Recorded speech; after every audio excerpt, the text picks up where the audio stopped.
All right, so everybody's got a grind.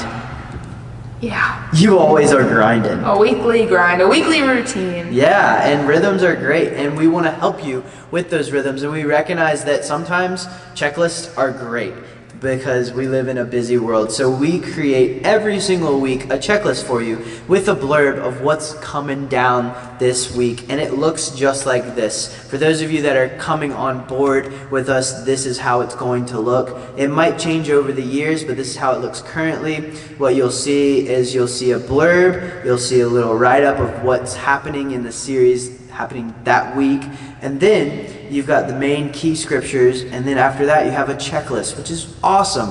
You've got a checklist where you look through and you make contact with a parent. You make contact with students. You go through that checklist, and it's just there to help you, to help hold you accountable. And so this is as easy as 1, 2, 3, what to expect, why it's important, and to be prepared. We want to give you as much as we can. We want to set you up for success, and that's what this weekly grind is. And that's found in the weekly email that you send out on Monday around 5 or 6 o'clock. Hopefully it's 5 o'clock. That's the goal. That's the goal. And the emails always look great. Hey, thanks, man. You're welcome. Encouragement. Everything we do sometimes just looks great. Sometimes. Because God is all over it. Well, he's all over it all the time, but sometimes our execution of it is not that great. Okay, move on. I think I'm going to cut that out.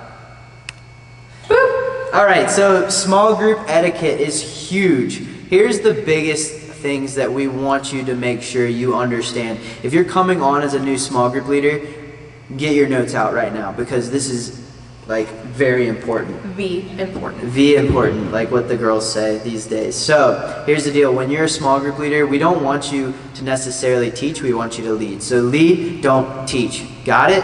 Meaning, repeat after us. Lead, don't teach. Lead, don't teach. Every letter makes a sound. Leading, don't teach. Remember it. Tattoo it on your arm like Pastor Phil if you need to. That's hilarious. Lead, don't teach. Lead, don't teach. We have the tendency to teach sometimes, but remember, they've already sat in a 25 to 30 minute sermon. They don't need to hear it again. What they need is to process it out loud, and sometimes that takes time. And we like to use the 7 to 15 second pause, which is very awkward sometimes, but eventually someone will speak up. And really, when we're leading, we're empowering the students to engage in conversation. We're empowering the students to develop their own hearts and minds based off of the message that they heard. And also, prayer is priority. Small group etiquette is huge. If you don't pray together, then why are you even together? Seriously, pray together, spend time with each other, write those prayer requests down. That's huge. And make sure that every single student, their voice is heard. Because if their voice isn't heard, they're not going to want to show up anymore. So just make sure that you're leading discussion, that everyone has a chance to talk. And there's numerous ways and real small group hacks to make sure that your group is doing well in that and being successful. And if you want to know those things, then ask me. Then I'll know you watched the video. Ask Stephanie. Email us and say, hey, what are those hacks to having a more successful small group? And we'll talk about those things in our trainings in the future. So be excited for that. Yeah. It's binge worthy. It is. I'm add a couple more things onto this. It's binge worthy. You ready? Yeah. Okay. I feel like as I sit in on a bunch of our small groups, as Tucker sits in on small groups, we keep on seeing that leaders feel that they need to get through all of the questions. And if that they don't get through all of the questions, they haven't accomplished their small group time. And I want to debunk that right now. The goal of small groups is not to get through all of the questions.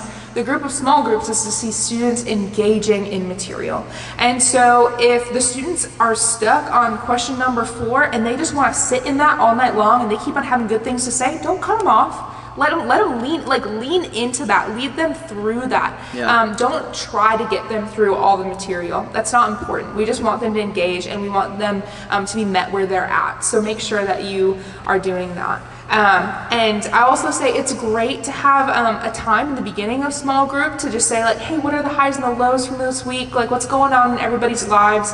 But make sure that you're doing that in a concise way.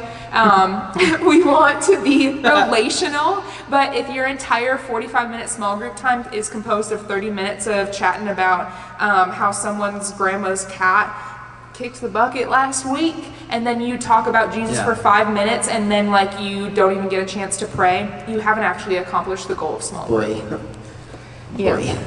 B-O-I-I. We're sad about grandma's cat, but this she don't have to be talked about for 35 minutes, you know? Yeah. Cool. Right. So the next video, Steph's gonna take it away, and this is our last video in this series, and hopefully this has been encouraging to you. Hopefully this has been informative. And if you've made it this far, I really appreciate it. Yeah. That's my... But also you should have made it this far because you're a small group leader and you've committed to this. This is how we balance each other out. Encouragement and then also reality. You should have done that. It's just responsibility. Yep. Okay. Lead, don't teach. Lead, don't teach. Every leader makes a sound. They lead, they don't teach. Watch the next video.